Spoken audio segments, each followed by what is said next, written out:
didn't they? Excellent. Lovely. Well, thank you very much for joining us, everybody. And tonight at RPS East Midlands, we've got Viveca Co. FRPS. And Viveca I've known for quite a few years, as I think many of you will have known Viveca, because we were on the licentiate panel together. And she's also joined me on quite a lot of photo book workshops, along with people like David and Joan, who are in the audience tonight, where we've made collaborative photo books together. And Vivica also always makes some amazing images, some beautiful images. And hopefully tonight she's going to amaze us with her images of vehicles in America. So, Vivica, if I can hand over to yourself, please. Certainly. Thank you very much, Stuart, and good evening, everybody. It's really nice to see you all here. Thanks so much for joining. And without further ado, I will share my screen with you. Okay. Lovely. Vivica, can I just interrupt just for a moment? If anybody's Yes. got any questions, would you rather them put them in the chat room or interrupt or keep them until the Um, end? if I'm interrupted, I tend to lose my flow and forget what I was saying, but it doesn't Okay. really matter if somebody can remind me where I was. Yeah. If it's about a picture, I see John laughing there. Yeah. If it's relevant to the picture in front of us, then probably just ask away because otherwise the moment will have passed, won't it? Yeah. But Fantastic. I'll be around during the break, so Okay. anything at all that comes up, Yeah. let me know. And just to give people an idea, roughly what sort of time shall we have a break, would you say? I've only done this talk once, so I'm not quite as with it on the timings. I think it'll probably be about an hour. I've Okay. got a tea break in there, but that, Yeah. it could be 50 minutes Yeah. thereabouts. Okay. So that's a bit of a rough figure, but That's fine.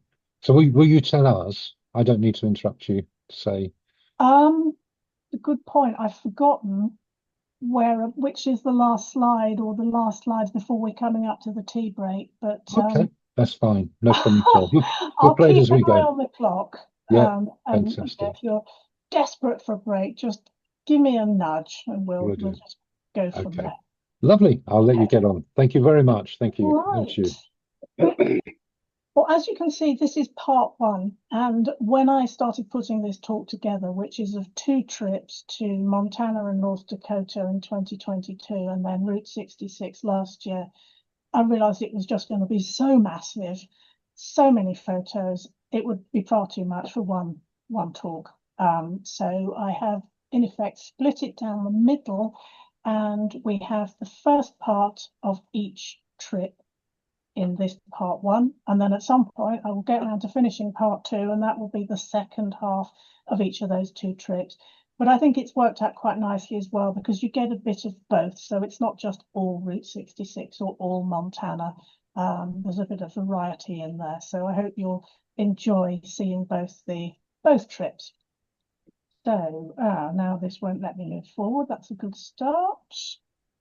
Why is it not? There we go. Okay. So a quick bit about me.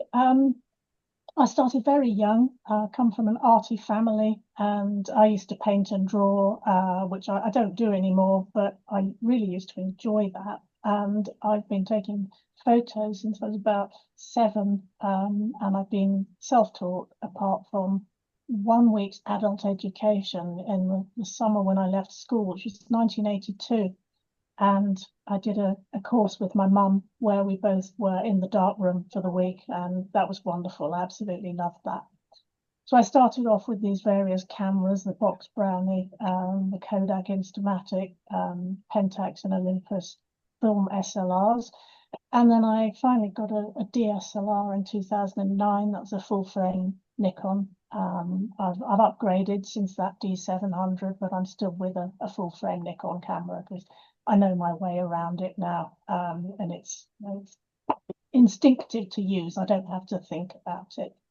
I also have a little compact camera, which is that Sony RX100, which is a very nice little camera. So I discovered urban exploration in 2009, and that was through a friend who I made on Flickr when I was sharing my photos on Flickr, and he was taking photos in these derelict locations, and I just fell in love with the whole idea. And I asked him if I could go along to one of these places with him, and it was a derelict asylum that I first visited, and I was really bitten by the urbex bug from that point. And I just have this real attraction towards derelict things ever since then. So you'll see quite a bit of that this evening. I also love iPhone photography. Of course, it's the camera that's always with me. So I should have had that in a different order in my list, really, after the Nikon and the Sony. Might have to change that around after this. With the the RPS distinctions, I got my L in 2010, associateship in 2011, visual art fellowship in 2014, a fellowship with the Irish Photographic Federation in 2021, and then a fellowship in the contemporary genre in 2024. And I've also been a member of the LRPS distinctions assessing team since January 2019. And a year after that, I was invited to join the visual art assessment team as well. And that's assessing the associateship and fellowship distinctions. That's something I really enjoyed doing. It was such a privilege and an honor to be asked to do it. And I think having worked through all three levels of distinction myself, I felt that helped me to really understand what was needed to be able to give something back to all these people who are now taking distinctions themselves. And as you see there, my favourite photographs, my favourite subjects to photograph even, are details, small details, dereliction, and disconcerting things. So I will hope to be showing you a bit of all of that this evening. So we're going to start off in Montana and North Dakota, very chilly November 2022. I actually flew out a week early to Seattle and spent a week on my own wandering around Seattle, which I loved. None of those photos here because, again, it would just be far too many pictures. So this shows you where I was essentially visiting. So here's Seattle on the West Coast. So I flew there, had my week, and then I flew east to Billings, Montana, which is around about here.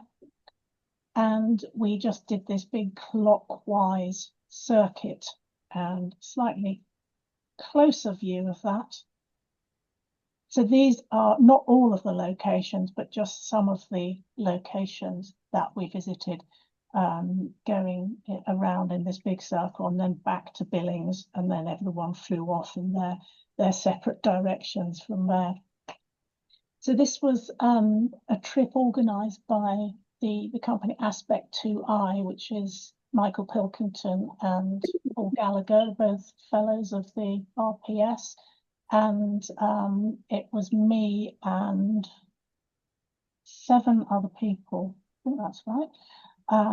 And I was the only woman. There was supposed to be another woman on the trip with us, but I think she had to drop out, I think, through illness. So it was just me and all these men. And we all got on very well and had a lovely time. So that was all fine. And I was away for 17 days, starting in Seattle and then going to Montana and North Dakota. And I took 12,215 photos, but I'm not going to show all of those to you this evening, so don't panic. This is just a very small selection. And if you can believe it, I'm actually still working through all of these because there are so many. And I shoot in RAW, so they all need a bit of processing. I can't just show them to people straight from camera. So this is really a massive ongoing project. And our first night in Billings, we went to Applebee's, which is a sort of chain of cheap and cheerful restaurants. This was near to our motel. And while we were in there eating, it started snowing. And this was a photo I took on my iPhone. as we came out of the restaurant, and we were thinking, oh, it's interesting. I wonder how much it's going to snow. Is it going to settle? Is it just going to be a short shower of snow here? And the next morning we woke up and it was like that. And it stayed snowy for the entire trip. And it was very, very, very cold. And luckily we had been warned in advance that it was going to be really cold. They didn't know it was going to snow. This was apparently quite unusual. But snow it did. And we were all prepared with multiple layers of clothing.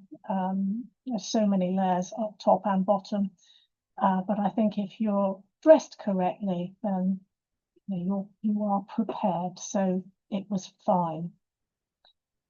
So on the first day, we set off. We were in two separate vehicles, enormous American cars. I mean, they were so big. I'm 5'4". The car was taller than me. I know a lot of cars generally are a bit bigger these days, but American cars are even bigger.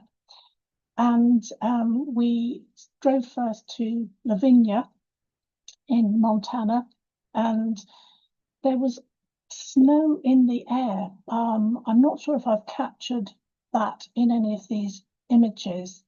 There was a sense of, you can just about maybe see over against this black window on the right. There was a sort of sparkle. It was like the air was full of glitter because the sun was shining. It wasn't snow. I think it was probably ice crystals. And I can just remember how I felt being here. I was just so happy because it was so thrilling. I love America, even despite the orange one, who we won't say any more about. That has put a slight spanner in the works as far as my loving America goes. But I was just absolutely thrilled at this point with the excitement of being there, the potential of the images that I was going to take, liking the people that I was with. I think you just know when you're going to be having a really good trip somewhere. And that was just this feeling. So I was in seventh heaven at this point. And you'll see at the bottom, I've noted down Fujifilm Pro Plus, which is a Lightroom preset to give a film effect. Now, I've never actually used this film in reality, so I don't know how accurate it might be.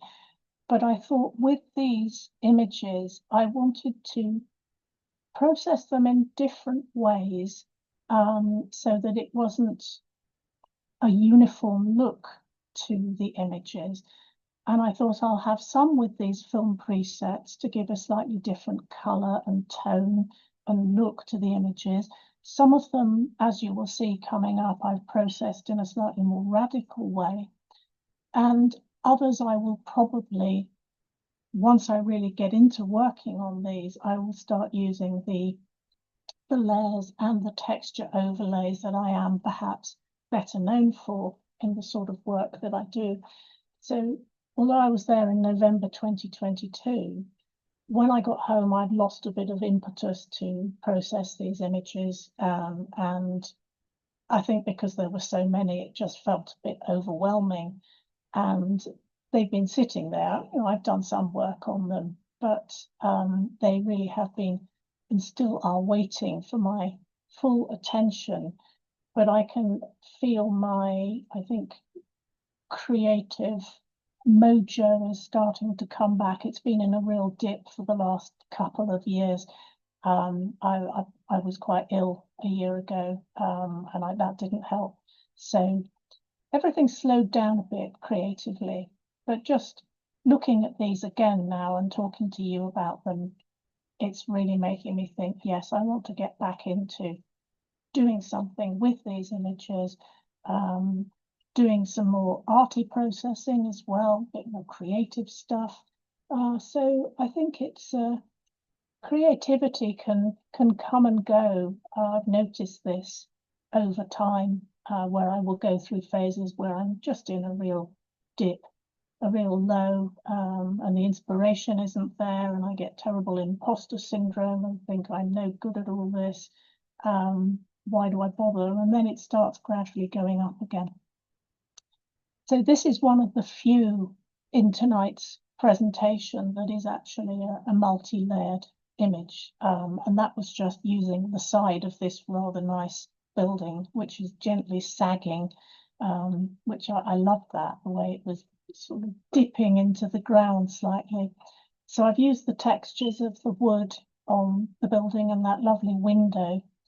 And then I've superimposed that onto the surrounding cottonwood trees, which you would see around a lot of these buildings as a way of protecting the building itself from the very harsh conditions in Montana, where the winters were really hard. It was very exposed. You'd get wind blowing across these flat plains, so they would need that protection around the building. So we moved on to Buffalo, and I loved this bank where I don't know whether that was it was a flat roof or whether it actually had a pitched roof that's maybe just completely collapsed, but it's this sense of bleakness, and you look around in the background and there's just nothing there over to the left, a road maybe with some telegraph poles, but there was this wonderful sense of isolation, and also desolation somewhat. And finds like this vintage car. I mean, I don't know that much about cars, and to me, this looks 1950s. It might be a little older than that, newer than that. But I just thought the color of it was beautiful, and these yellow grasses, they just set off so beautifully against this turquoisey blue. And then you've got the broken windows as well, the glass on the car. And here you can see a bit of the sparkle in the air. I used varying shutter speeds at different times, sometimes to try and freeze any snow or ice in the air, and other times to get the blur of the movement as it fell through the sky. And that's the peeping into that car, where obviously any kind of upholstery and stuffing from those seats is long gone. And you just have this wonderful structure of all the springs and the construction of the seats, which I thought was wonderful. And then there were scenes like this with just all of this really old farm machinery, combined with newer vehicles that were probably potentially still in use, but everything was just all jumbled up together. And there were so many wonderful cars. I mean, I left out obviously lots of photos because I had so many, but I have photographed many cars because they are just so visually they're interesting, but also I think historically these beautiful old vehicles with the chrome bumper, I always felt wouldn't be much use if you actually bumped into it because it would just all crease up. But I suppose if that happened, you just have to replace the bumper. And then we came across landscapes like this, where you really get that sense of the isolation of these buildings. I'm actually just going to have a little crib from some research I did about the area. And there was the Homestead Act of 1862, which was to encourage westward expansion. And it offered 160 acres of public land to settlers or homesteaders for a small fee, providing they lived on that land or improved it and farmed it and stayed on the land for 5 years. And that granted them full ownership. So people really were encouraged to go out to these states. I can't, which ones have we got? So places like Kansas and Minnesota, Iowa, Nebraska, Wyoming, Nevada, just to get people into the central part of America and farming and living there and developing a life there. And I think, as I understand it, so many of these places were eventually abandoned because life there was so hard. And farming there, I think the soil was very difficult. It had this top layer, which they called sod, and apparently it was very hard to get through. They needed plows to be able to churn up this sod to be able to use the earth underneath. And if they didn't have this machinery or they couldn't afford to buy it, then they would start running into problems. So a lot of people just found the life too hard, the isolation, the being away, being so far from civilization in a lot of these places. We saw so many, or drove past so many houses where it was just a single house in the middle of nowhere. I've got one coming up a bit later. And you can see here the nearest neighbour is sort of on the other side of the field, but that was actually quite unusual. Often it was just a house. You stood by the house and looked around. You could not see any other buildings. So I think it must have taken a certain type of quite strong, physically strong, but also mentally and emotionally strong people to actually go out to these places and farm there and live there and try to make a life there in this very harsh environment. Oh, oops, sorry. That is one of the, I think the only other picture that I really have done my usual texturing stuff to give it this old postcard effect. And I put this one in. It's a bit different from the other images in the talk, but it's just really to show you the other direction I go in with my work. And over time, there will be more of this. You know, I will spend more time because these do sometimes take quite a while to produce. So tons of work ahead of me, but I'm definitely starting to feel more in the right frame of mind to do it now. So day two, this is the wonderful waffle machine at the hotel, which Michael was very much enjoying there. You just pour in the liquid batter and then put the lid down and it makes this wonderful waffle for you. And this is some of the other guys on the trip. And there's lots of this. I was taking these sort of diary photos because I was keeping it wasn't exactly a written diary, but I was making notes of where we were and any observations in particular I had, with the idea that all this will go into a book at some point. So I wanted to get pictures, just ordinary sort of behind the scenes, if you like, photos of everyone doing their thing and looking at photos on the back of a camera. So that was just a bit of fun. And I think this photo is by Martin Addison, who was on the trip with me. I've known Martin for quite a while now. He's another assessor on the visual art panel. And I think I only found out quite a short time before the trip that Martin was actually going to be one of the members of the group. So that was lovely. And you can see the snow is quite deep there. So that's the intrepid photographer doing her thing. And this was then the sort of landscape. This is Hobson, Montana. And the snow actually had this wonderfully purifying effect in just making everything. It really enhanced the contrast between all of these different elements. And by having the ground white rather than, you know, grass colored or muddy, it just made everything stand out beautifully. And these are all very ordinary, not particularly beautiful things, you know, road signs and street lights and markers for underground cables and posters, you know, it's all this sort of visual clutter.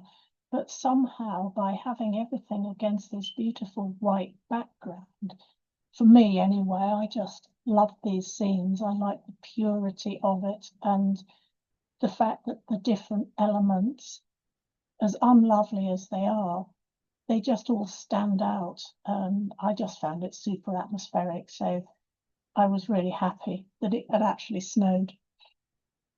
And these were, I like signs. I always like photographing signs, and I love these yellow signs that they had. So I began making a little collection of these. And these are actually images I put together with the help of Dave Jordan, who is here tonight, who helped me make this lovely little concertina book of just 6 images. So it was like this printed onto a sheet of A3, and then you cut it in half and fold them into a concertina and glue it together, and you get this little miniature book. And obviously the linking factor here is the yellow sign, and I've cropped them all square as well to make them really fit nicely in that book. So that's another project that I enjoyed doing, and I will hope to be doing some more of those little mini books as well. And then this, the yellow wrapping, I'm assuming it's some kind of insulation, probably to just protect people from the cables at ground level. But the yellow on the wire, I just love that. And the way you have this color connection between the golden grasses and then this lovely yellow covering on the wires. Again, it was just all of those elements. And I love pylons and telegraph poles and wires. I know a lot of people don't like to have them particularly in landscape photos, but I just think they're fabulous. I left this one in to just give you a sense of the scale of some of these grain elevators and how large they were. And that I'm not sure who that is taking a photo, but he's in there for the scale. And then this was the railway crossing in Hobson, and a train did actually come through while we were there, which was quite exciting. And all the red lights were flashing red, and then this incredibly long train went through, and they're really slow. I don't know if they speed up once they're out of they've gone past a town. But if you're on the wrong side of the track when the train's coming through, you might be waiting quite a while. This one I cropped to just cropped off some of the sky, which was pretty dreary and unexciting, as you can see, just to give it this more of a letterbox vista, which I felt suited the subject, but also the shapes, these lovely not collection, what's the word? A sort of island of grass where it's showing through the snow. And again, that really does, I think, give the sense of the isolation of some of these buildings. That's a grain elevator as well, but a more modern one. So we would tend to see a combination of the old ones, which were generally derelict and out of use, and then the newer versions of the same. And I liked this little scene here where you have on the right, if you can see this, that's actually a roof of a building. So that's the building's just collapsed and given up. And then you've got the other building on the left, which is in a pretty bad state, but it's still standing at the moment. And I did like that one for that sense of, you can see the snow moving, and I think it really gives that sense of the coldness of the place. I can almost imagine or remember what it was like standing there in that real cold. Now this one is 5 images, what's the word? Combined together in Photoshop. And back in the old days, I used to, if I was doing a panorama, I would have the camera on the tripod and sort of move in very careful increments. But these days I find I can, if I stand still and try and keep the camera at the same level, I can just move around in increments and take those photos. And Photoshop is so good at blending them together. So I had actually taken a tripod with me, and after the first day, never used it again. It just wasn't necessary, and I felt it slowed me down. Everyone had tripods, and everyone pretty much gave up on them at day one. I think there was it was sufficiently bright to be able to handhold the camera at the sort of shutter speeds that we wanted to use without the necessity for a tripod. And I felt while I was there, we would drive to a different location and everyone would pile out and you put all your warm gear on again and gloves on, 2 pairs of gloves and hats and what have you. And then Paul or Michael would say, right, meet back here in an hour, in 2 hours, whatever. And off we'd all go. And there was always that sense of looking around and thinking, there is so much here I want to photograph and so little time. So having a tripod, it just would make everything too slow. And I wanted to capture as much as I could. And thankfully, it was all doable without a tripod. We saw lots of these fabulous old vehicles, again, just abandoned for goodness knows how long. I mean, that's like a pretty old tractor to me. And you just look at that steering wheel on there. And they're just sitting there throughout the seasons and gradually falling apart. But they look wonderful in this wide open landscape. Oh, I have actually done a bit of textural tinkering with this one. You can maybe just see that on the left side. There's some kind of plaster, maybe a slightly cracked paint texture on there, which I've put over because I think the snow was very white and the sky was very dreary. And I thought just a bit of texture on there will just lift that a bit. So yes, lots of these. I mean, I've got so many, it would get boring to show them all. And I'm going to have to edit very carefully when I come to put these things in a book, just so that it's not too many cars. And another one is Arrow Creek. Again, I've left somebody in there to show you the scale of this lovely old grain elevator. And that was the wider view, again, just so wonderfully bleak. Yeah, I think I really had that sense of isolation out there, and the silence is complete. You know, we so rarely saw other people, and it almost felt some days that it was just us and the landscape, and nobody else there at all. It was fabulous. I loved it. Now this one, when I saw this cylinder, which somebody had painted a face on, that reminded me of something I'd seen on the internet previously, which had amused me, which I will show you, which was this. It just made me think of that Thomas the Tank thing. So I put that in for a bit of light relief. So this was sort of around the back in Arrow Creek. I'd gone off on my own. Everyone else had gone in a different direction. And this was, I think it was just the back of somebody's farm. And again, this mixture of old abandoned cars and machinery, and then slightly newer equipment as well. So it's just this fascinating mixture of the old and the new. Such as here, you know, that's a new ladder on the left, and those tires might be functional as well. Yes, on the right, you have what's clearly an ancient tractor in this rickety old barn, and then the old Chevrolet just parked in there as well. Now, this was one of the actually, I'll start that sentence again. I'm not a landscape photographer.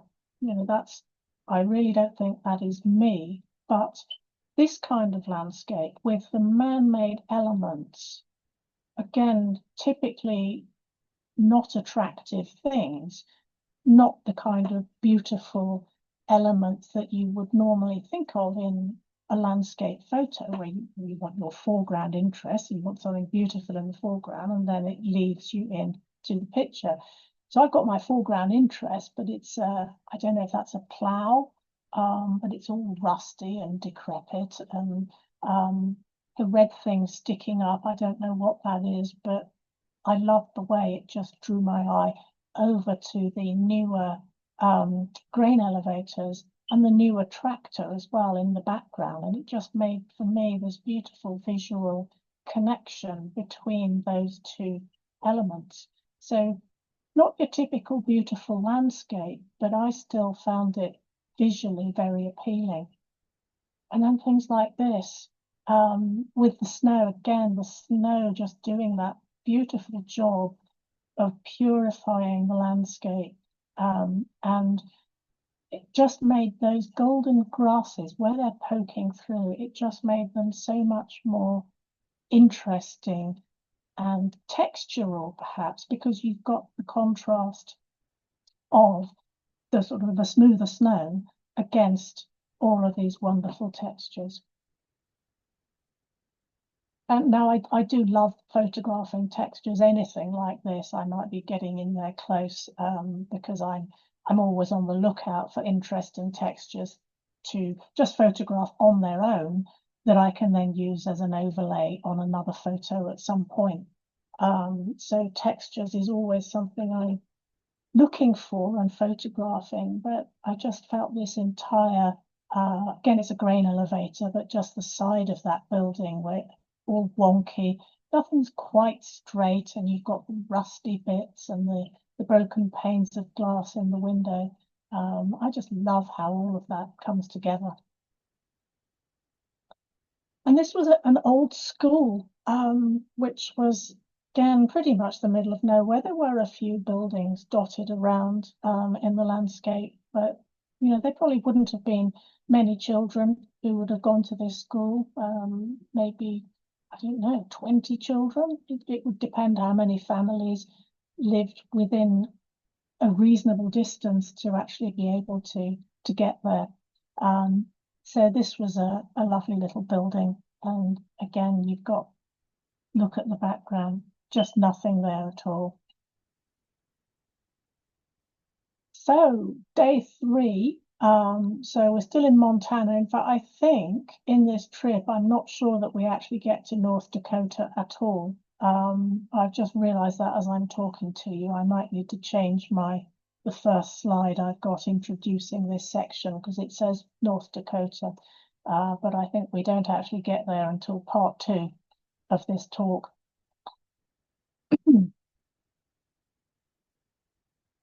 Oh, the bottom right picture is David clearing the car of snow. Every morning we would come out and the car would be absolutely covered in snow overnight. So we'd all take turns in sort of brushing the snow off before we could drive anywhere. So that became a regular part of the trip. So this was Inverness. And as you can see, the weather has perked up a bit. Beautiful blue sky. This was a lovely day. Really felt very fresh. It was cold, obviously, but it didn't somehow feel too cold because the sun was shining and there was a bit of blue sky there. I just love the way these buildings very gently subside. You can see they're just giving up over time with successive winters and dumps of heavy snow. You know, they've obviously held up for quite a while, but every year probably they're just going to get a bit more sagging, a bit more droopy until they will eventually just collapse. I love this one with that beautiful blue sky really highlighting the snow on the tree. And that's a wider view, again, showing the new grain elevator versus the older grain elevator. And the old one is actually much bigger, but the perspective where I was standing, it looks as if they are the same size, but they're not. Again, I obviously had a bit of a thing. I've realised it retrospectively, looking back at my own photos. You know, any scene like this with a row of telegraph poles and all those wires, it's I think about the lines and the geometry and the shapes in between the lines as well. All of these little elements and the shadows and the snow and the grass, the texture and the natural element of that little tree in the background. I don't know what it is about a scene like that, but I would just see that and have to take the photo. So this was having a little wander around Inverness, which was, it was a town, not a huge town by any means, but there was a bit more there than some of the other places we'd seen. And again, just a surprising lack of other people. And I know the Americans spend a lot more time driving their cars than walking to places. But even then, there were just not really people driving about. I saw one man wandering around, but otherwise it was just, you go to this place and you think, where is everybody? Because there was just nobody there.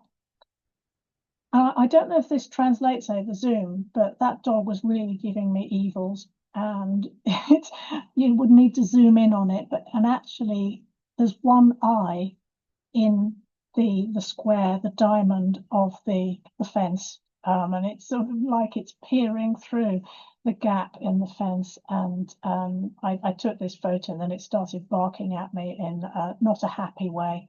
So I took the picture, and then I moved off quite quickly. Oh, this lovely old mailbox, which somebody has probably made out of various bits and pieces that they've had lying around in the garage, and constructed this lovely mailbox. And I like this juxtaposition here with the red on the arms of the mailbox and then the red of the sign in the background as well. This one, I can remember I actually took this one with my phone. And this was just a quick stop at a garage to get refreshments, use the loo, that kind of thing. And again, this is another typically unlovely landscape of a slightly more main road with all the usual roadside clutter of the signs and all of that. But there's just, again, something about this scene that maybe it's quite quintessentially about the place. I don't know. I don't know what it is. I can't quite analyze myself what it is I like about this kind of scene so much. Now, this was like everything in America, everything's bigger. I used to have an American boyfriend many years ago, and he would always say to me, everything's bigger and better in America. And I don't know about better, but bigger, I think, yeah, I would agree with. So these trucks, they were massive.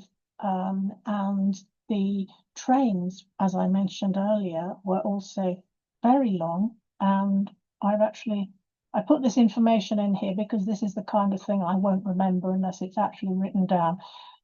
So American freight trains can be very long, sometimes reaching over 2 miles or 3.3 kilometers in length.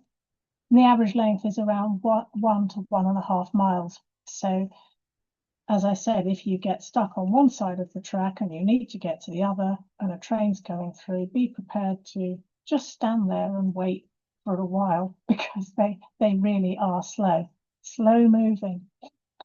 And I liked this particular graffiti on the side of the train. I was lucky to get that. I was standing there at the right moment when this came through. I thought that was actually quite creative and artistic, what's been painted on the side of the train there. And that's the back of the train as it goes chuntering off at slow speed into the distance. And the photo earlier of Martin standing in the middle of this railway track with his arms out, apparently we were trespassing. We weren't actually supposed to walk on the railway line, even though everything was completely open. There was no delineation between the road and the railway, no fencing, no signs, none of that. We were tourists. We didn't know we weren't supposed to walk on the railway line. And I can't remember how we discovered this, whether somebody actually stopped and spoke to Michael or Paul. But we could have been in trouble, I think, but it was okay. Another of those pictures, it's a particular favourite of mine, actually, this one. I think just the colour, those little pops of red in there against the blue sky.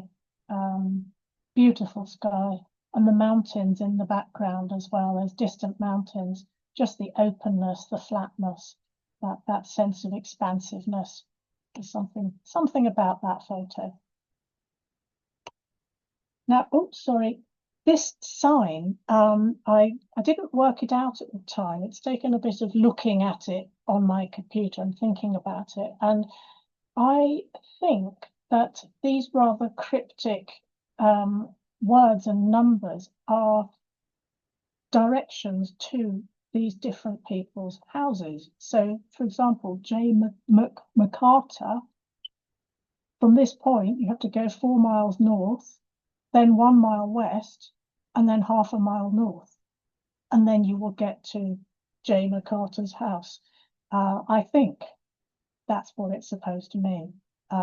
But isn't that a wonderful sign? And of course, these mailboxes are very classically American, where they don't have a letterbox in their front door like we generally do. They will have a mailbox at the end of the drive, and then there's a little lever that flips up or down, so that the owner knows if they've got mail or not. And I guess some of these haven't been used for a while because they've come fallen open and got full of snow rather than full of mail. Now that is actually what that building looked like. This is not photoshopped or exaggerated in any way. That is the angle of the building.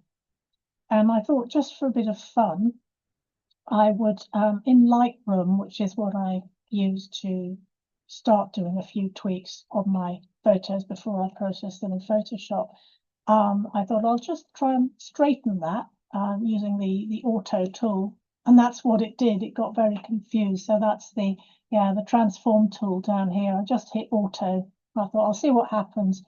And that's how that came out. So poor old transform tool really didn't know what to do with that.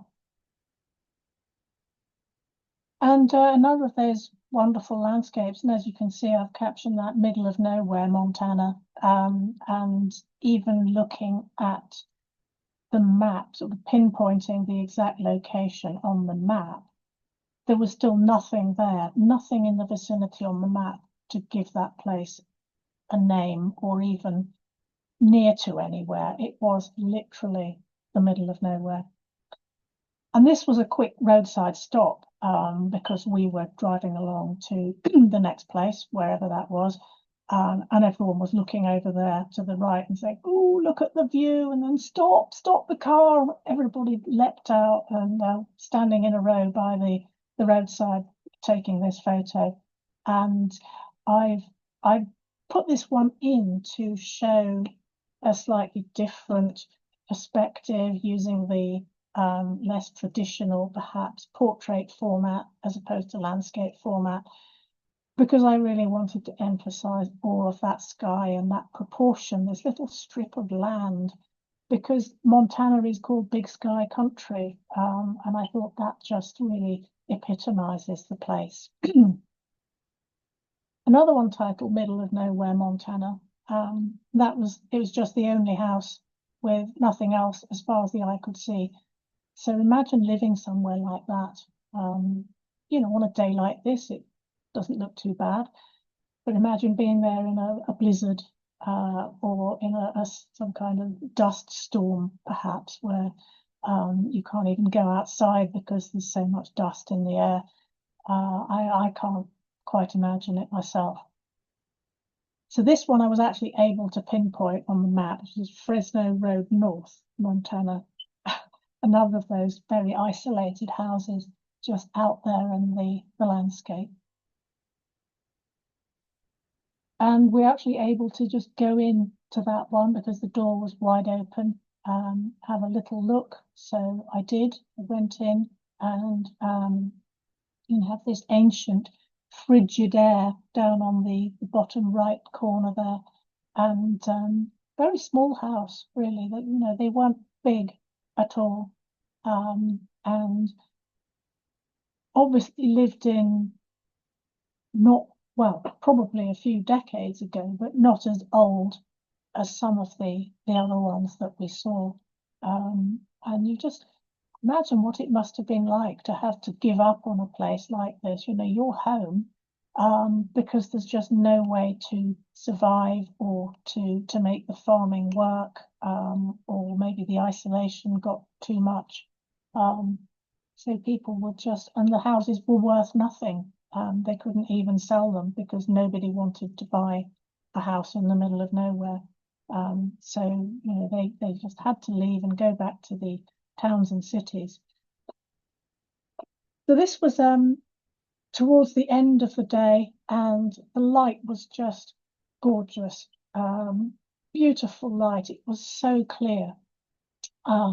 Very, very cold, but just that sunlight, the warmth of that sunlight gave this effect. It was glowing. The landscape was actually glowing, and we knew that the light would very soon be, it would just be too low to do anything.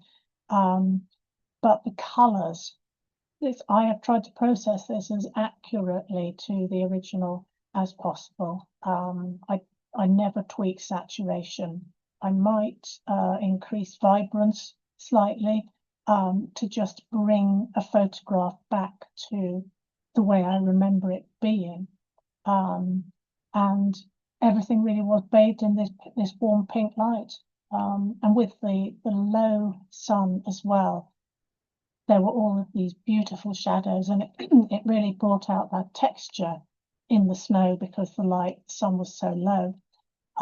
So it was absolutely beautiful, and didn't want to leave. I knew they were all sort of twitching to get going because we had I think, quite a bit of a drive to get to our next motel.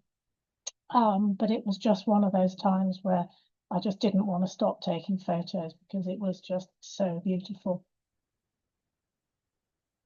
Yeah, that lovely glow. So I think, okay, a little bit more. How am I doing for time? Okay, let's get going. I think we've got one more section here, and then we will stop for a tea break. I did like that top central picture where the guys were all choosing some chocolate or some sweeties to keep them going. And Paul found this chocolate bar called Big Hunk, which I think he bought that. I think he did like that. And we were always very amused by the way any water bottles left in the car overnight would completely freeze. By morning it was an ice cube. So that was entertaining.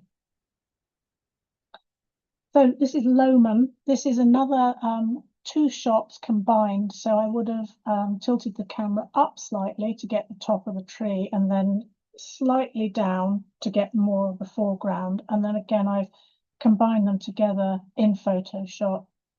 It just gave, I don't think I could get back far enough to get the whole thing in normally with the lens that I had, which was, if I remember rightly, probably a 24-70. So by doing a panorama, it just gives a bit more, you can get a bit more in to the image. So this was again, a very small place. It was really a single street with a few houses on either side, not much there at all. And number of vehicles, and there was, actually we're coming to that, so I won't say what it is, we'll just wait till we get there. Again, lots of these places were open windows, open doors. I didn't go in to any of these, I don't think, apart from a brief peep in through the door. And then this one was next to this quite big house, which I will show you a photo of in a moment. But I love those two letter boxes, the way they're leaning against one another. There's something so companionable about that. Almost like they're one's taking strength from the other. Or it's mutual support of those letter boxes. And that telegraph pole, it was actually bending like that. I looked at this and I thought that can't be right. I must have done something to that in Photoshop. But I went back to the raw image and that is exactly how it was. So I don't know why it's got a bend in it, but there you go. So that's the house that belonged to the mailboxes, or the mailboxes belonged to. Beautiful building, quite possibly hand built from this wood, but just the isolation of the place meant that it just wasn't sustainable to carry on living there. And it was quite near to a railway line, this place as well. It's just off to the right, I think, the railway line. And there we go, the school bus just parked by the side of the road. I love that yellow, beautiful yellow against the blue sky. And all of the rime ice in the trees as well. Just really, it was an extra level, I think, of gorgeousness, really. The way the trees were all sparkling. And this was another roadside stop where we were meant to be going somewhere else, and everyone was just looking at the view and the light and the sun and the sparkling air. You can maybe just see here. There's a bit of the sparkle. There's a slight rainbow, and all those ice crystals just floating around in the air, and the ice on the trees and the sun coming through and the shadow. And it was just, we had to stop and all get out and take photos because it was gorgeous. And I like that where the plane just flew over at the right time. I always like photographing planes in that way. I don't know why. I've got a thing for planes and telegraph poles and signs and all sorts of weird things that I like to include in my photos. That's another iPhone photo, and I just love the name Penniless Lane, and I think that sums up quite well the nature of the place. A lot of people who tried to settle there just couldn't make a living. They couldn't sustain that life in that isolation in a harsh environment. Another beautifully collapsed building. That's another panorama where I pointed the camera up and then sort of straight on and then down to just get more into the frame. I think it was actually quite a large building, and the lens I had wasn't quite getting what I wanted. And this was Savoy School, another beautiful little school building, absolutely lovely. Must have been really quite a lovely place to receive an education there, and going out after lessons to this playground, very nice. Another quick stop. Paul and Michael were actually great. We had an itinerary, certain places to go. We only had a certain number of hours in the day, but if what we were driving past was so beautiful and everyone was salivating at the thought of taking photos, they would be quite happy to stop for 20 minutes, half an hour, just to take some of these pictures, because it was just too beautiful to keep driving through and not be able to take some photos. I thought that tree looks like a heart to me, which I thought was rather nice. And this was Wagner, another very small, probably like the hamlet that I'm afraid I've forgotten the lady's name from earlier, but who lives in a hamlet. This was a similar sort of sized place, I would be guessing. And then this is actually the same day, but the weather had closed in a bit more, and it wasn't snowing, but the blue sky had just decided it was going to go. This was on a mid-afternoon, probably. And we were on the way to Vandalia, which had a schoolhouse to be photographed. But again, everyone saw this and thought, just want to have a little look here.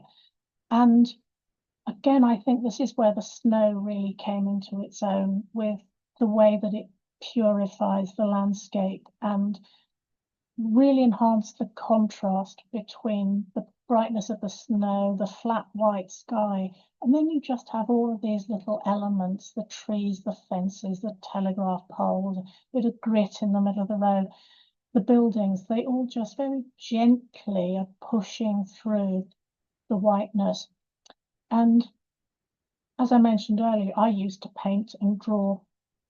And one of my favorite drawing methods was I had this collection of pencils, lead pencils from, I think, 6B to 6H. So very soft to very hard. And a harder pencil will give you a silvery color, and then a soft pencil will give you the deeper black tones.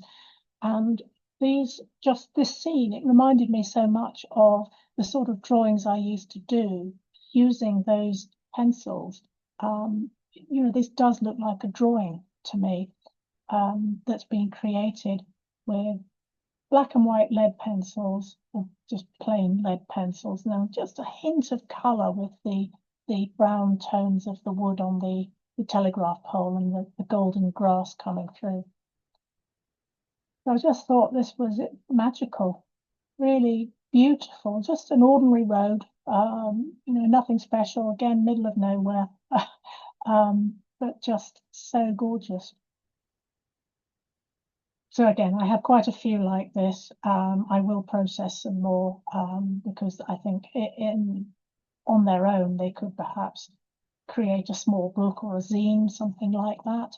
I definitely like to start printing a bit more of my work. That's a plan for next year, having been encouraged by Dave to make that little concertina book, and then I'm doing Stuart's book course in January in the new year.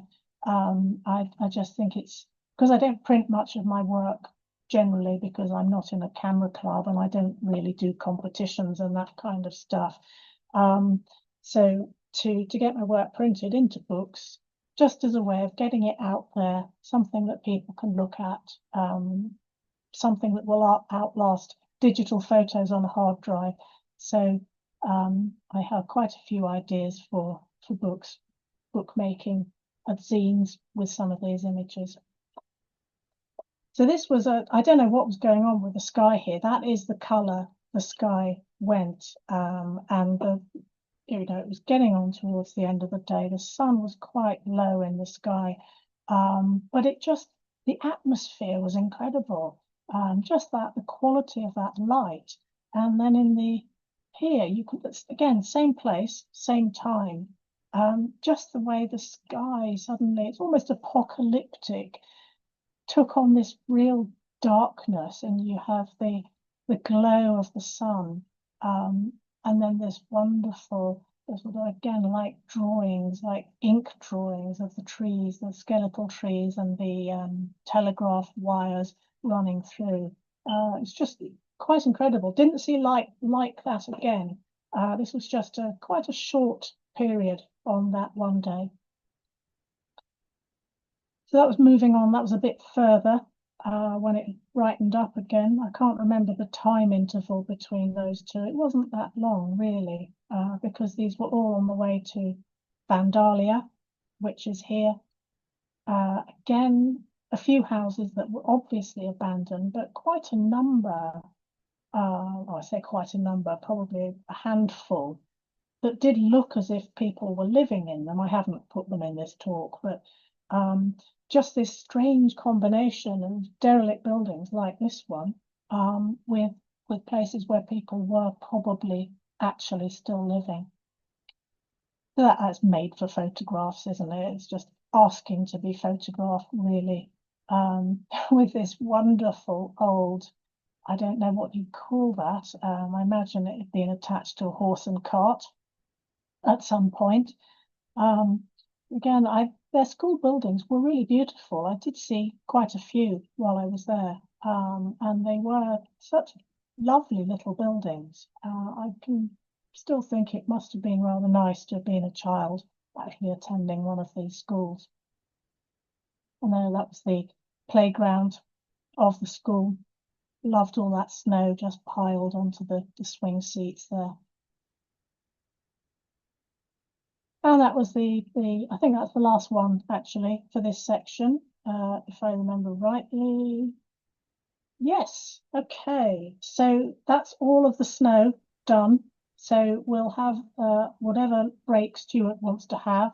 And then we will come back and we will be back in the sun. And whoops, not yet. I can't find how to stop sharing. Hold on. Ah, there we go. Stop share. There we There go. we go. Well done. Thank you very much, Viveca. Okay. Well, that was certainly a very interesting start to the talk. As I said to you earlier, I've got Rob, the plumber, here, and the doors are open, so I actually felt as cold as some of those images looked at times. But some marvelous stuff, marvelous stuff. So thank you very much for sharing that. Shall we have a 10-minute break? Is that sort of about right for everybody? Yeah, I can see a few nods. So back at 7:15. Is that a good idea? Yep. Yeah, Fine for me. fantastic. Lovely. Thank you very much. And I'm Grab a not coffee. going anywhere. So if anybody wants to ask me Brilliant. questions, please feel free. I will just be here. Yeah, so that's a fantastic invitation. So if you want to chat with Viveca, unmute and ask your questions or whatever. So thank you very much. See you shortly. Thank you. Okay. Viveca, can you hear me? Yes. Hey, Hi, Steve. I'm Steve. I just was amazed earlier whilst you were showing one of the screenshots with some people in that Dave Thomas was on there. Yes. I know Dave. He's somebody from our local area. I had no idea this trip was the trip he did some 2 or 3 years ago. So anyway, just mention it in passing. It was quite a shock. But moments before that happened, I was thinking, gosh, that looks ever so much like the trip Dave was on. Anyway, that's it. That was just an observation from me. Oh, that's lovely. Cheers. Hi, Viveca. Did you go with a kind of a plan or a sort of an idea of the sort of images you wanted to capture, or was it more turn up and react to what you saw? Yes, that one, the latter. That's generally how I work The wherever I latter. am. I don't have a pre-plan. I just see what catches my eye and go with that, really. I didn't know. Well, I had an idea sort of what to expect from images I'd seen before, but I didn't Right. exactly know what I was going to see. Of course. Yeah. Okay. Thank you. Viveca, Yes. that picture of the school with Hmm. the flag, that looks like a really recent flag. Yes, you're right. It didn't look ancient, did it? No, it wasn't weather beaten in any way. No. I don't know whether, they have locals on hand to keep the flag flying, as it were, and Yeah. replace it when it gets too ragged. Because the Americans do like their flags, and a lot of Oh, houses yes. will all have a flag outside in the garden. It's so commonplace there. So, but yeah, I hadn't made that connection. Yeah. I thought it was very strange. And Penniless Lane, Mm, it looked like fairly recent car track going along there that was probably on top of us. the snow. Yeah, That was us, I that think. was you. Yeah, Right. I think so.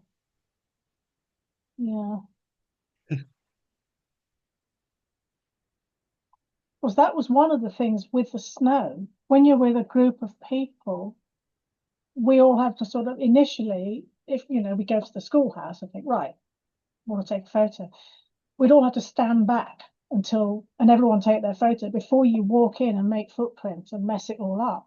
So you're Yeah. sort of having to constantly think of that and just be looking around and making sure everyone's taken their photo. And I think that's one of the downsides of a trip like this.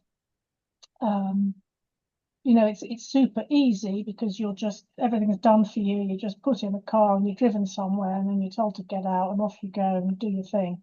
You know, we weren't all taking the same photos, but we were in the Yeah. same place at the same time. But, you know, there is that element of how do I do something different that everyone else is not doing? And I don't know if I've always achieved that. But I think I enjoyed the whole trip so much. It bothered me a bit when I looked Yeah. at the photos, and I think that's why I didn't process them for a while. But then I think I got past that and just thought, yeah, we were there at the same time, but I can still do different stuff with these images. And even if I don't, I still enjoyed taking it and being there. Yes. So Yeah. Indeed. But I'm impressed with your image rate of about 700 a day. That's yeah, that's quite a lot. To be honest, though, I was at one point I was taking lots of photos out of the car window with the Sony compact camera with the yeah. idea of making a video of them, you know, to look like the road, the landscape flashing by. Yeah. There quite a number were actually those, and you know, they're out of focus and they're blurred and all sorts, but the idea was to give that sense of the journey, and I haven't even started doing that yet. That's yet another thing on the to-do list. But yeah, was quite memory card hungry, that trip. All that. Yes. My camera does 45 megabyte images, so Right. yeah. Yes. You could hardly drop in at the store and buy a new one, could you? No, not really. Yeah. No. Make sure you had everything, really. What you were saying about the similarity of images, having been on a couple of these day trips with Stuart, where there's been maybe 10 people from the RPS going to the same much smaller location than Montana for a day with a camera and then producing a combined book that Stuart edits. It's actually quite surprising just how different the images are from 10 different people. When you flick, this was the book he referred to earlier in the right at the beginning of the call. There's another one just been produced, and it really is. There are very significant differences between different photographers standing in the same place for half, 2/3 of a day. It is, isn't it? And because I've done a couple of those trips with Stuart. In fact, Dave and Joan and I have in around the RPS as was in Bristol.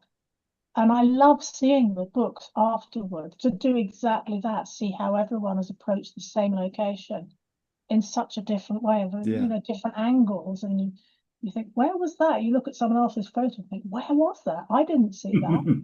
So Yeah, it is really yeah, good fun, I think. totally. Mm.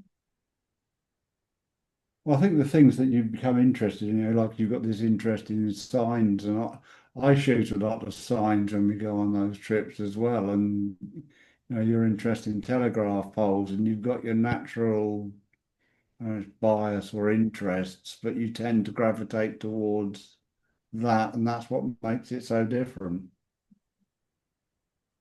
I hope so. Yeah. Have you seen photos from other people on the Montana trip? A few, because we did set up a Facebook group when we got back, share some Right. photos. And a couple of them have actually done associateship panels with photos they took on those Right. trips. I think they were landscape rather than visual art. Yeah, I think so. Brilliant. So I think Yeah. if we get going in just a couple of minutes, Viveca, if that's okay. Okay. Yeah, Fantastic. sure. So we'll just wait for everybody else to return, but we'll start. I've set my timer going. We've got 1 minute, 57 seconds to go. Oh, people are coming back now. Yeah.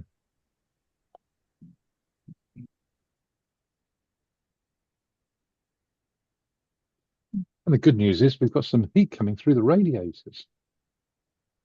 Nice. Yeah. Always a bonus. It is. The boiler seems to be working.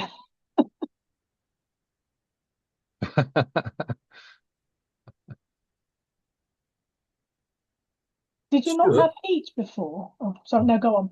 It was a bit sort of it was a tough decision. Basically, we had problems with the pump, and the system was quite an old system. We could have sort of patched it up. The old boiler was working, but in the end, we just decided to have a new boiler and a new system fitted, for peace of mind, really. So yeah. But when you can see a boiler working okay, you're thinking, why would I replace it? But um, the the pump was just the major problem, and it sounds, well, why didn't you just change the pump? Well, the pump went through us. It was just the system that was potentially an issue. So we're pleased we've gone this way. Good. Right. So how are we doing? Are we all back? If you're not back, say you're not back. Well, nobody's saying anything. So I'll hand back over to you, Viveca, and we'll look forward to an exciting second part. Thank you very much. You. Brilliant. Thank you. Okay, right. The slideshow. Get rid of that. I think that's right. Okay. Are you seeing the coffee break? Yes, we are. You're back to where you were. Right. Okay, so Route 66, this was April last year. It was another trip with Paul and Michael, and quite a few familiar faces from Montana as well, including David. And this time I flew out to Dallas and then flew up to Albuquerque in New Mexico, where I met everybody. And this time we actually went east. We started off in Albuquerque, which is here, and we went east just over into Texas, just crossed the border there. And then we came back on ourselves and went west, ending up in Vegas, which is actually not officially Route 66. So the end of Route 66 is Los Angeles. So the entire route is from Chicago down through Illinois and Missouri and Oklahoma. So this is the whole bit that I didn't do here. So I've done half of it. And then traditionally you end up in LA. But I think it was decided that it would add too much time to the trip and too much expense, etc., etc. So they decided to end up in Vegas. But that you won't see any of that in tonight's talk because that's going to be in part 2. So I only took 4,912 photos on this trip, so not quite as many. I wasn't away for as long because I didn't go anywhere else on my own. I kind of wish I had now, maybe explored Dallas or somewhere in Texas, but I didn't, so it doesn't matter. So this is the gang. We got some random person in a car park to take this photo for us, and it's like change of clothing, as you can see, not having to wear multiple layers, which was nice. So this is that's Martin Addison in the car, and this was when we had just left our motel and we were setting off into the off on Route 66. So great anticipation at that point. And this was a quick refreshment stop, and I went round the back, and I was the first one to find this sign. We'll come back to that in a minute. And being British and not used to snakes just randomly around the place, this was very exciting for all of us. So they all had to come along and take these photos. And Mike, David, and John both realized that it was going to be pretty hot and they probably ought to have hats. So they bought these, I think, $5-10 hats in one of the shops that the first place we stopped. And I said, you look like Bill and Ben, the Flower Pot Men. And if you remember, Bill and Ben. So I thought there's quite a resemblance there between them. Anyway, so this was Santa Rosa. So this was our first stop. And I think I've actually done a slightly different colouring effect on this one. There's a bit more magenta in there. This was just me tweaking sliders in Lightroom to give perhaps a slightly more vintage feel to the image. And I recently, or I say recently, it was much earlier this year, I discovered this Wes Anderson preset, which I bought, which gives the sort of colouring that Wes Anderson uses in his films. If you've seen any Wes Anderson, you will know they are quite distinctive looking visually. You know, they're beautiful. Every frame is beautiful, and the colouring, it's very stylized, it's very quirky, it's very Wes. And I thought this sort of colouring would work quite nicely for some of these Route 66 images, because there is that idea of a bygone era, very much prominent, I felt, in my mind when you're looking at Route 66, because it's such a sort of quintessentially American place, a thing to do, to drive Route 66. And people have been doing it for a long time. And I just wanted to not process all the images in the same way with this is a fairly straightforward processing, where, I've not done much to that at all. But I didn't want them all to look the same. I wanted to have variation in the style of the image, some of them to perhaps look a bit more vintage. And I was also thinking, with this turquoise sky colouring, they reminded me of the old postcards I used to see here back in the 70s and 80s. I'm trying to think who the publisher, there was a really well-known publisher of British postcards. But you look at cards from, I say 80s, and we're probably thinking more 60s or 70s. They have this sort of colour scheme to them. So I think my logic in the back of my mind, or not logic, perhaps just thinking, was to give the images this old postcard, this vintage quality, this sort of timeless quality, almost as if some of these images were not taken in the 2020s, but could have been taken 40 years ago. But it really, to get some more variation in there as well. So this is very Wes Anderson. He is known for his very symmetrical compositions. You'll see a lot of symmetry in Wes Anderson films, and with the colouring as well. The doors and windows were actually this turquoise blue anyway, in reality. And by using the Wes Anderson colouring, it's made the sky match the doors and the windows. So I was quite pleased with the way that came out, especially as I was hand holding this and I didn't have a tripod. I was quite pleased with myself. I got it symmetrical.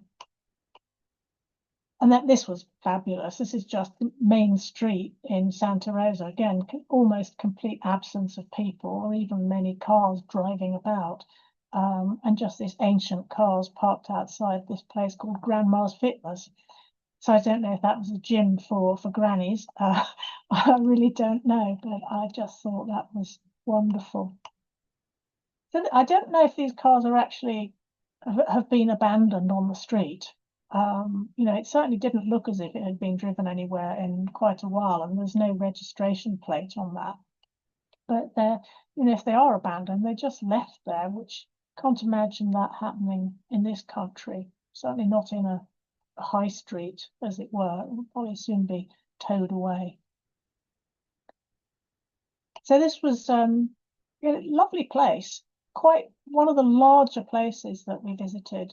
But again, there's nobody there. There's just no one wandering about, pottering around, doing errands, going shopping.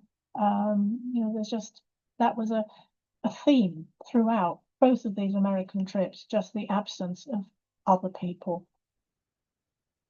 And this was where I've done quite a few in black and white, and I will certainly do more in monochrome as well. So I'm always looking at what I think suits that particular image. And certainly for these shadow pictures, it's really all about the shape of the shadows and the texture that the shadow is running across, creeping across. So I felt that worked quite nicely in black and white. And then you have something very classically Route 66 here, this wonderful motel. Again, the colouring was just beautiful, and it went so well with the turquoise sky. And all of those little pops of red throughout the image with I think actually there might be traffic cones lying on their side, these little round thingamajigs at the right there. And then a bit of red here, and the red on the sign, and the red in the motel in the background, and the rear lights on the car, and all here as well, all these little pops of red, and even on the door here. So it's just that, I thought that was just such a fantastic scene. I love these signs as well, where letters have dropped off, and you can get all these interesting words, new words created. Woof, probably free Wi-Fi, but I rather like that version. And then you have the little details like this. I realized actually that I didn't show that many small details in my Montana images. I do have some. Maybe I just didn't put them in the talk. But there were so many little things like this.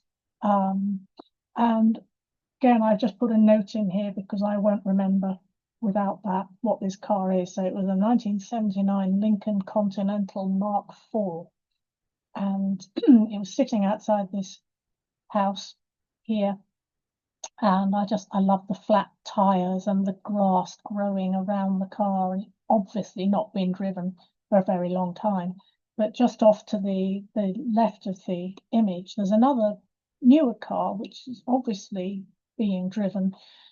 And I was just admiring this car and taking these photos, and the chap came out from his house and wondered what I was doing. And I just said, I'm really admiring your car.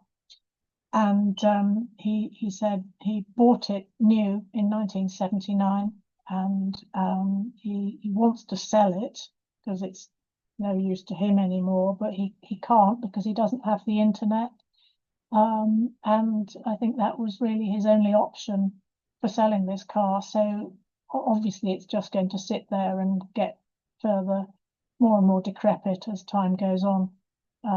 But I just thought that was such a wonderful thing sitting there outside his house.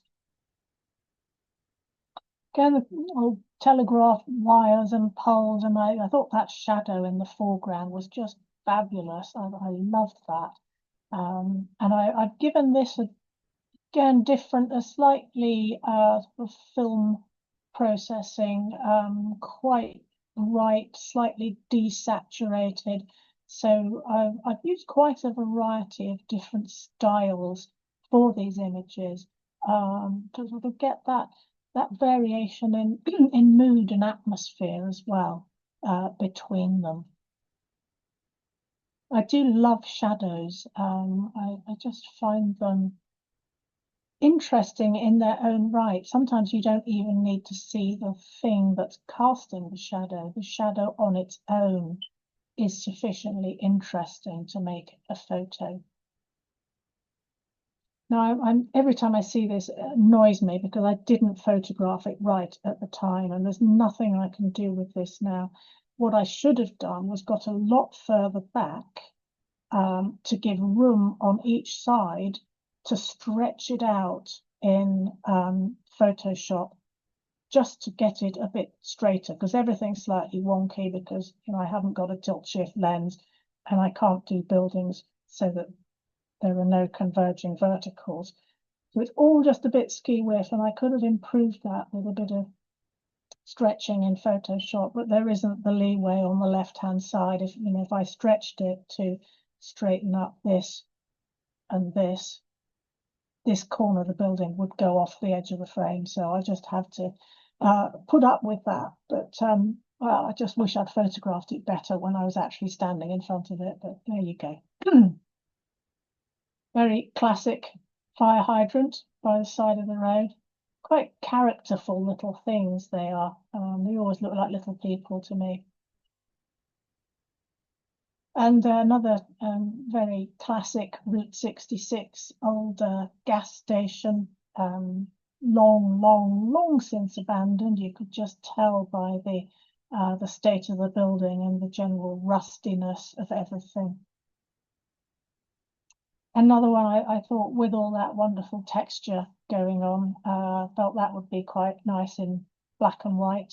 I use Silver FX to process all my monochrome images. I find that works very nicely.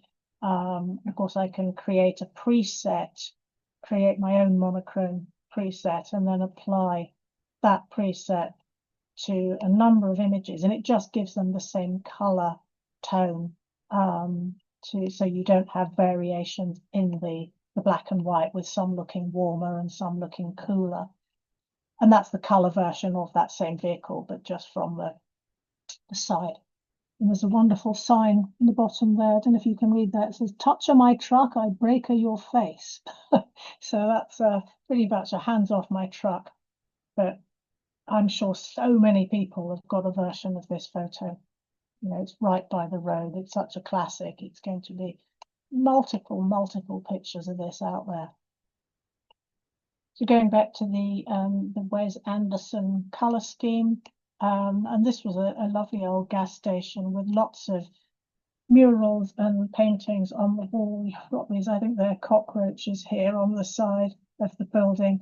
And then this charming little scene of a cowboy with his horse and his dog just out there in the landscape. I thought that was lovely.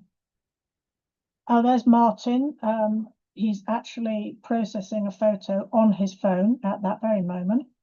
Martin, he's like me, he loves details and texture, and he has a favorite app which I think has just become, it's either unavailable or it's not supported anymore, Photo Split, which lets you combine multiple images and change the blend mode between them.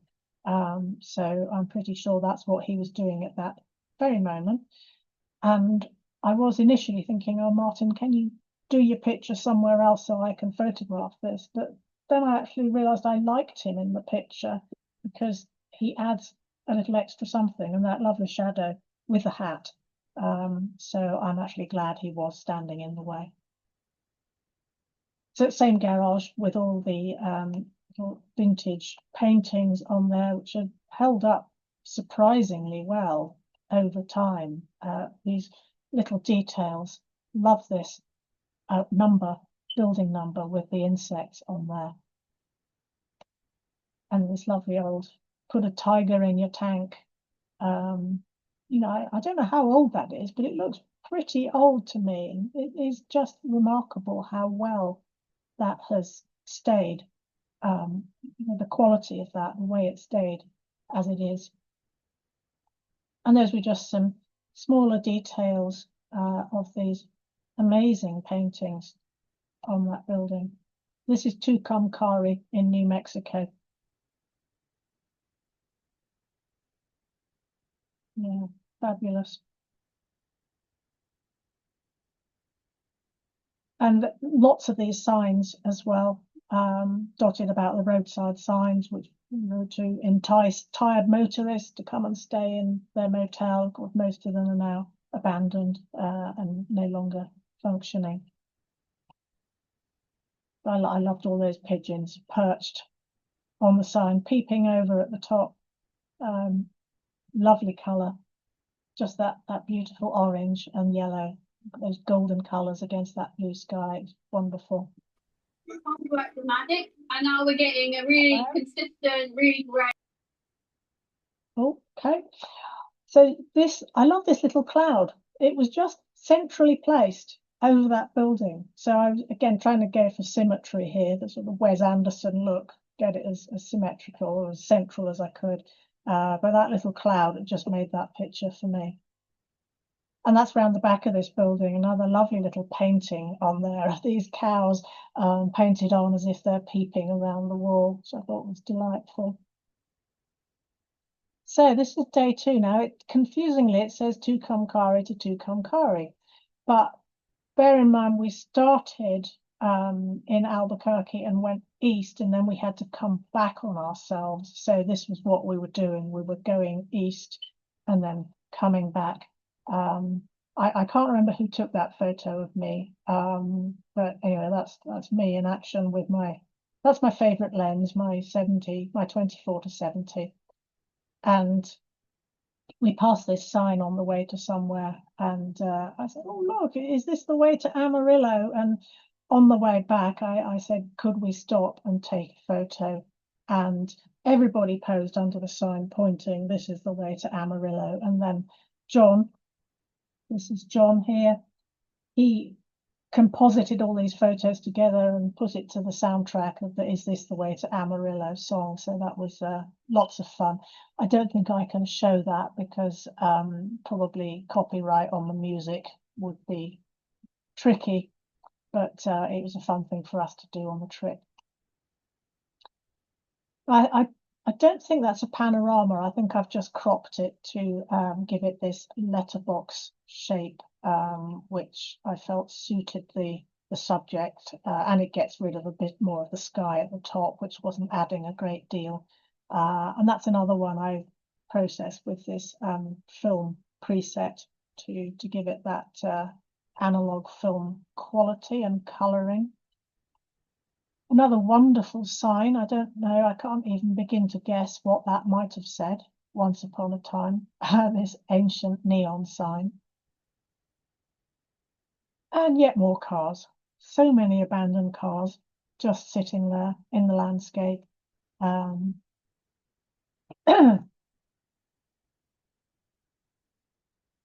this is San John, this small garage where it's all starting to collapse. You can see this just here, great big crack on the wall. This part of the sign has actually fallen off, so you can see that the place is gradually falling apart. And this is another processing idea that I was trying, which is just using split toning. And this is something I've never done before, so I thought I'd give it a whirl. It's something a bit different. So this is just giving the two different color tones to an image, and there are different combinations that you can use. And the orange and teal I liked because the orange gives this slight color cast to the landscape. I think there's a hint of magenta in there. It doesn't look quite right. And you know, for example, if this was being used for an RPS distinction, somebody might be saying, "Oh, well, there's a strange color cast in there." But this is deliberate to give that, again, that vintage quality. This maybe a photo that wasn't shot in 2024, but could have come from 1970 instead. So that's the thinking with experimenting. And that is inside that old garage. So this very much took me back to my urban exploration days, where I would be visiting derelict asylums and houses and factories, all sorts of places, where you just get this detritus of stuff that people leave behind when a building is abandoned. You just get all of these yucky old things gradually decaying. So that was, yeah, inside the building in the background there. And this wonderfully decrepit car. They do look characterful to me, these cars, with the lights, the headlights are like eyes, and you can almost see a facial expression in there. Another one I thought would work rather nicely in black and white because there's so much texture going on in that image, but also the light, the sun was shining through from behind, so it was illuminating the inside of the building, but giving the vehicle, but giving quite a deep shadow in the foreground. So again, light was lovely on that one, but I thought all that texture worked well in black and white. And this is the motel with that rusty neon sign. So this is all part of the same location. Again, probably quite nice in its heyday, a nice place to stay, but completely abandoned now.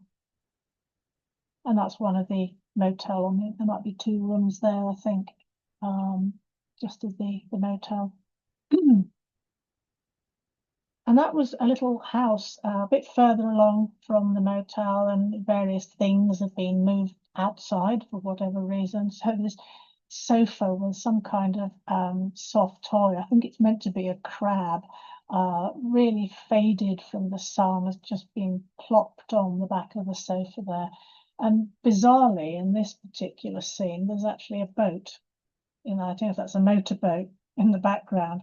You know, this was, as far as I knew, miles from any sort of water or large body of water. So I don't know. Maybe they had to travel quite a long way to use that boat. 4 cars with turquoise sky. Again, it's the colour of that orange colour and the little yellow lights on the top. And that is actually, I think that was the real Route 66, because a lot of the time you're not driving on the original road, because it's small and it's narrow in places, and it's also in quite a bad state. So the what do you call them? It's not freeways, maybe it is freeways, just the newer roads. They run parallel with the original mother road in places, but you're not always driving on that road. That's another little moment that I just liked. I just happened to catch it at that point when there was a truck driving past in the background that had the same red colour as was on the sign. So it's those little connections, those little moments that I like, and I love that reflection in the puddle as well. Again, the different processing style to give it that slightly bleached look. It was, I think, increasing the brightness, the exposure, almost to the point of overexposure, but not quite. And a slight reduction in saturation as well, to try and give a sense of the heat of the place, but also just the general decrepitness. And that's got a slightly warmer colouring on. That might have been split toning, the orange and teal split toning. It's got that slight warmth to it. And then these curious little buildings, and they were really small. And I don't know if these have been shops or whether that was somebody's house. Lovely little building, that one on the right with the curved edge, with the curved window and those glass bricks to make the window glass. Intriguing little building. So this was just on the border of New Mexico and Texas, and this was a wonderful little spot, but we had to be a bit circumspect when taking these photos, because there, maybe just see these signs here, it's all no trespassing and no trespassing up here. So I did manage to go in a bit closer and take some pictures, but there was a house right behind here where this big aerial thingamy is, and there was a woman in the garden just pottering about, and I thought she might have seen me, but nothing was said. So I think I got away with that. Again, same place, just different processing approach to get that variety. And that was the front of the place with the no trespassing sign. So that's as close as I dared get, really. But that's another favourite of mine. I just love the ancient Pontiac with the tumbleweed stuck underneath the wheels at the front, and the open road in the background. There's a motel a little further on the road from that place, with quite a big motel actually, with a lot of rooms, and I just had a wander about in there. and I rather like that looking out perspective. And then this was a strange bit of graffiti. I don't know what that was all about. It was something to do with American politics that I don't know about, but I liked it. I liked the idea of it. And again, the tumbleweed, that beautifully positioned, they'd just blown in through the open door and was sitting there. That same building again, another one where it's just looking through. I like this idea of a picture within a picture. Each of those views through the window is a picture of its in its own right. And that's one of the motel rooms. So all the roofing had gone, and it was just these open little cells, if you like, mostly full of tumbleweed. I mean, it just glow, and it's so light. It's incredibly lightweight. So it will move at the really not very much breeze at all. And then they all get stuck together and clump away in corners. So saw quite a lot of that. Some of these rooms were really full of tumbleweed. And that's out at the front of that building.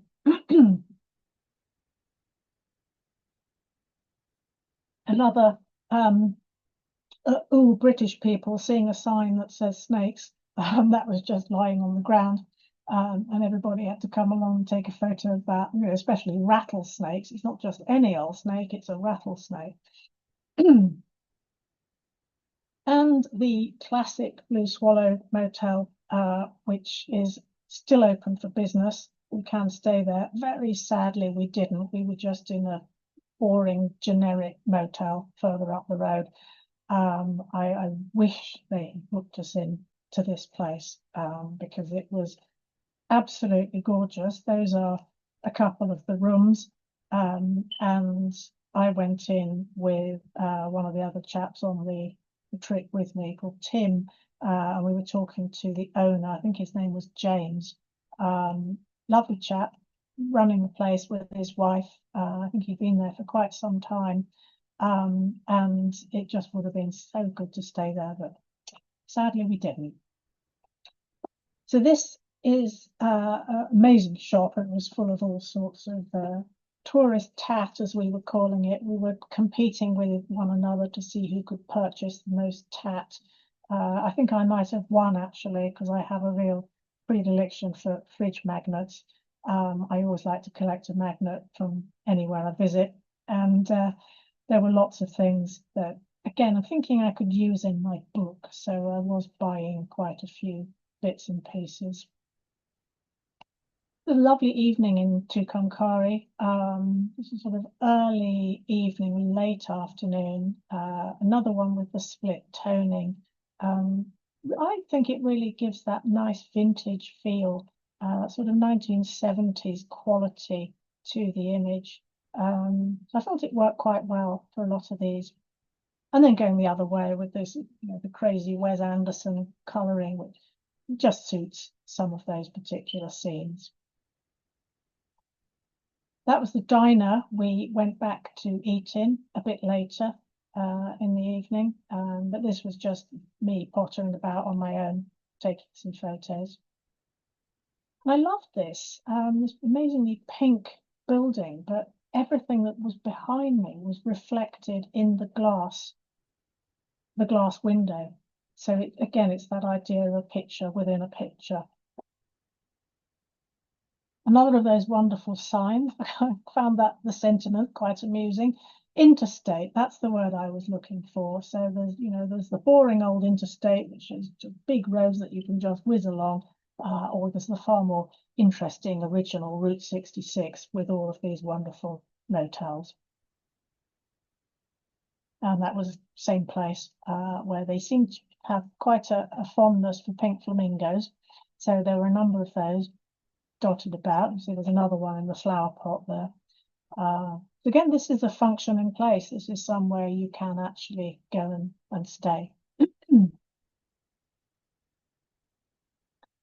And that was just one of those little moments where everything came together at just the right moment, with the moon up at the top and then the vapor trail from the airplane and the lamppost and the bird above. I don't know how I got that actually, the timing of that. I was obviously looking in that direction, so pretty much ready to take the photo, and then all of those things happened at that moment. So we had a very early supper at the diner, and then it was quick dash back to the hotel to get cameras and tripods, and then back to the Blue Swallow to get these photographs in the dusk and then in the dark to get that beautiful neon. So this is slightly earlier. And then that's the money shot, as it were. You know, nothing original about this at all. Everyone will have taken this picture. There are so many versions of this photo out there. You know, it's I can't really claim any credit apart from the fact that I was just there and I took the picture. So day 3, this was Tucumcari to Gallup, still in New Mexico. Lots of shopping going on. John bought himself a different hat. There were plenty of T-shirts being purchased and other Route 66 memorabilia. And we went to this amazing diner in Albuquerque. This picture here at the top, this is outside the diner, just in the car park. And they put attached all of these old signs to the wall. I mean, there were tons of them. And of course, we were all stopping and taking photos. So, and these are some of those signs. So, yeah, lots of pictures to be taken just in the car park. So it took us quite a while to just actually stop taking these photos and get into the diner. But it was probably the most authentic American diner I have ever been in. Yeah, 66 diner. I've forgotten what it was called, but of course it's going to be called 66. And that's what it looked like inside. So it was amazing, wonderful for somebody like me who's been watching films like Grease since the 70s and loving the whole Americanness of them, to actually be somewhere like this. And I know a lot of it's for the tourists, and you know, it's maybe not as authentic as it looks. I don't know, but I loved it. We all did, I think. Nobody had taken their big cameras in. We were all just using our phone cameras because it was quite busy. There were lots of people in there eating. They didn't want us wandering around with massive DSLRs. So these are all phone snaps, but it was a lot of fun. Very entertaining place.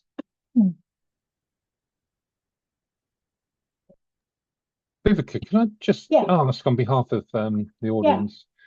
Obviously, we're going to go past 8 o'clock, aren't we? Sort of a little bit, yes. Yeah, so just a little bit, so people know where we are. I think this is the last section, but I will try and speed up a bit. Sorry, okay. I'm not very good on the timings on this one. All right, thank you. This was a massive milkshake that actually came in. You had whatever's in the glass, and then you had the same again in this metal thing. So it was double the milkshake. Far too much. I had to take it away in a cup, paper cup, because I just couldn't consume that much milkshake in one sitting. So this was actually a random discovery that I found on the map, where it's just on the map as the ruins of Whiting Brothers gas station. And I said to the others, "Oh, that looks interesting. Shall we have a look?" So we duly pulled off the road. That was looking the other way from the gas station. And just one of those little happenstance stops, which were not planned. So we'd been on the way to Grants, New Mexico, and again, we'd all gone off in different directions. I don't know where the others were at this point, but I was really enjoying photographing all of these motels. And I think there's certainly a project here, or there's a book here, just American motels. I don't think I have enough pictures from this trip to do that, but it's certainly one I would consider going back and doing, or maybe motels and signs, because they're They are so classic. I just like that, a random portaloo by the side of the road. Don't know what that was all about. And this was an amazing place, very photogenic, and lots of tumbleweed. You can see it really gets stuck in corners because it all knits together. It sort of meshes together, and then it can't move. So you get it's quite tall. You know, they're quite large bundles. I don't know if you can get the sense of scale from here, but they just get into all these rooms and then they get stuck. I love the reflection in that broken glass. I always think broken glass is so interesting in the textures that you get and the different angles. So that's always something that will attract my attention. And there'd been a fire here at some point in the past, so that the ceiling, the roof had gone, just collapsed completely in a number of these rooms, and you can see from all the black ash or fire damage on the wall that looked like it was quite a serious blaze. And those were iPhone photos as well. Sometimes it's just easier, especially getting down lower. The one of the daffodils, I'd crouched down, and it's easier to get the angle and keep the line straight than trying to do that with my big camera. So I was certainly using the phone in tandem, and you can see this enormous bundle of stuck tumbleweed. More signs. I'm a sucker for a sign. I do like them. I have quite an extensive collection of sign photographs on my hard drive. I will fully admit it. And these are some of the fire damaged rooms. Again, these are phone photos. It was just easier to do this with the phone, again, to get the angles straight.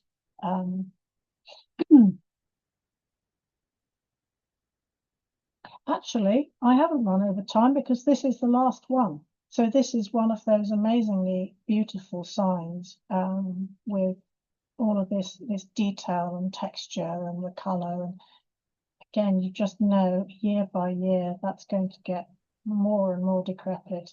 But for now, it's still standing. So that is it.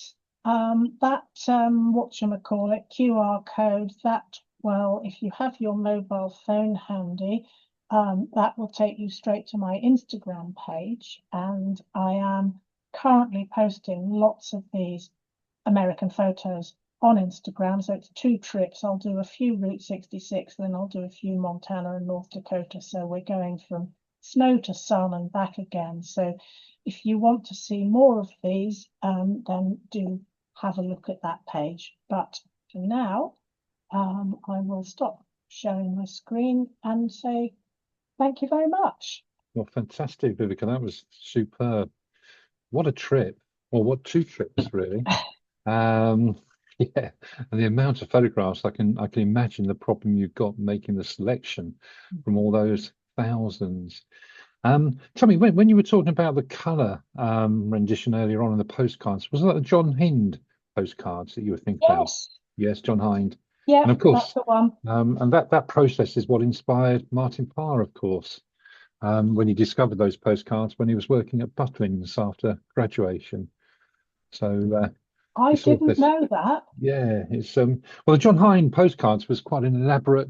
It's actually CMYK, but it was quite an elaborate sort of process that they adopted. And when Martin Parr left Manchester Poly, him and I think Daniel Meadows, they both went and worked at Butlins to earn some money, and that's where they discovered those postcards. And you can see it in the same saturated colours of Martin Parr. There was a question I'd like to just double check with you. You mentioned about the correct colour in an RPS distinction. Would that change, do you think, between genres? So, for example, colour grading is something which is very current. So in visual art, presumably somebody could change the colours, could they? Or would it still be dangerous, do you think? No, I think in visual art, you know, art is the operative word there. Oh, sorry. What was I going to say now? You say visual art is the Yeah. I think if it was something where, you know, realism is expected, for example, natural history, if the greens were a bit off in natural history, that's definitely going to be something that will cause concern. But I think in visual art, and especially if you alluded to it in the statement, that maybe the colour is going to be a bit different, or I've enhanced the magenta in this, or I don't know. I suppose the key thing would be to be consistent with the color, wouldn't it? Yeah, I think so. Make it look deliberate. Yeah. Make it look deliberate. Yeah. That's the key thing. If it looks accidental, like, or as if you didn't really mean it, that might cause some chin rubbing. Yeah, so I just wanted to clarify that with you. Thank you. So in the audience, has anybody got any questions for Viveca? Would you like to unmute and ask your questions, please? Or has Viveca covered everything that you want to know about Route 66? I like that comment from Dave about fascinating stuff. I would have run out of memory cards with the cars alone. Yeah, absolutely. Yeah, definitely.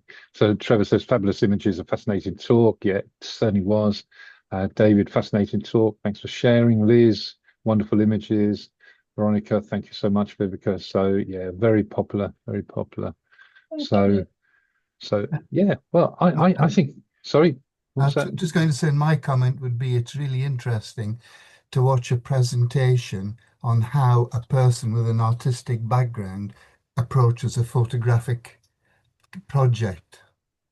Yeah. And it's very different to just a photographer doing it like me. And I've learned a lot from that. Brilliant. That's a very interesting point. Yeah, very interesting. Yeah. Yeah. Because I Richard, don't think about it. I don't think, you know, that it might be different. But yeah. Sorry, go on. I suppose that goes back to what Rob was talking about in the break, where when I run the collaborative projects, the book, you can see how 12 different people all approached the same subject.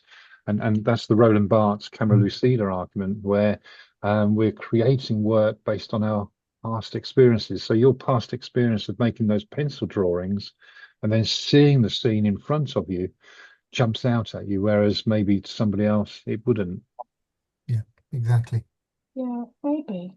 Yeah.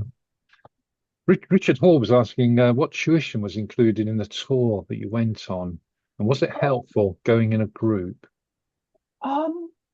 I have to admit, I didn't really take on board. There was tuition if you wanted it, but I was just in such a, when I was put somewhere and it was before me, I was like, oh my God, I've got to run around as fast as I can and get all these photos. I can't stop.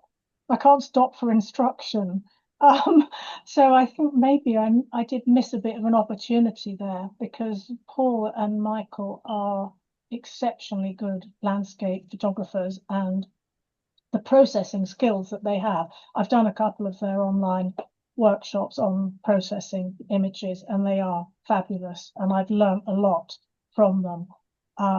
But I think in situ, I was just so itching to get off and take the photos.